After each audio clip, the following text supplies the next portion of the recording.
In the previous video we talked about the existence of God. But first we need to know what God is, so we can search for it. Is a spiritual energy who flows in the air?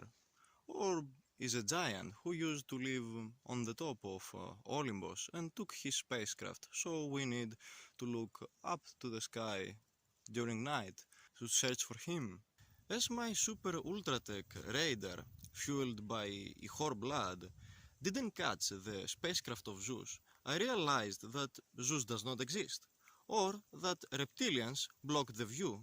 In any case, as we search for the existence of God, we come to more clues and we shape the question what God is and what God is not.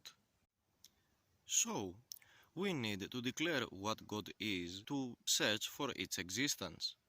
But as we search for its existence, we declare what God is. And so I decided to upload in between the two episodes about the existence of God, the video What is a God?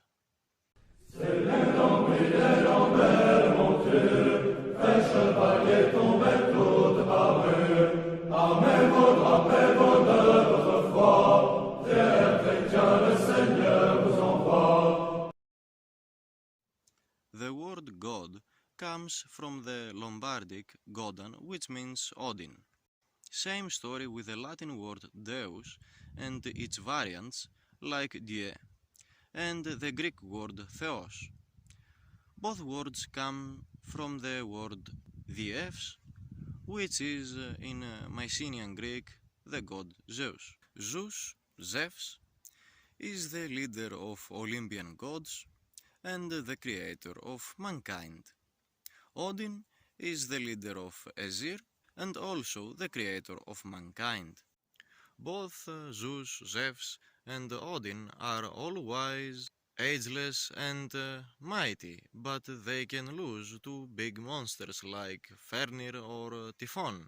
Also, both they can't control the fate, and in both mythologies they didn't create the universe, but instead they are part of the universe. Aesir, Olympians, and gods from other pantheons are victims to fate, and there are nothing more than just powerful men. It is impossible for a god Lord of the Universe to not be the Lord of the Universe. These gods are just ancestral worship and nothing more, because they are weak as gods and they share godhood with others. A part of being the Lord of the Universe, except to be the Lord of it and not a creation inside it, is to not share the lordship with others, because then you are not the true Lord of it. If we need a real true God and not an ancestor who is worshipped like a god, we need something that does not depend on the world, but the world depends on it. In reality, polytheistic religions are atheistic, as they have no god, but instead they are advanced forms of elemental and ancestral worship. So we leave back the strong man killed lion now is immortal thing, or the spring is a beautiful lady thing, and we move on the perspective of a god who is the All-Lord, because that is what makes something a god. As Lord of the Universe must be at least a supernatural spirit and not a weather phenomenon or an old ancestor, must also be a superior being. But the old annoying granny from the church who slayed the dragon and now is immortalized is also superior. I can't slay a dragon, but the old granny from the church could. So the Lord of the Universe must be superior to the superior ones and higher than the high ones. The God the highest, El-A'lech, the greatest conceivable being, because this is the highest. But the greatest conceivable being is infinite. As it is infinite, necessarily, is everywhere present, and therefore for it possible to exist. But as it is infinite, it can have just a chance to exist, but must be guaranteed that exists, and that exists everywhere. Otherwise, is not infinite, and if is not infinite, is not the greatest conceivable being. And then, if it is not the greatest conceivable being, is not the highest, etc., etc. So, must be guarantee for it, as by definition of its nature, to be present and existent everywhere. If here I stand, I am present, and the God is present, then the God is not present where I am. And this applies also on everything, because everything has particles. The air is present, the rocks are present, the grass is present, and so on.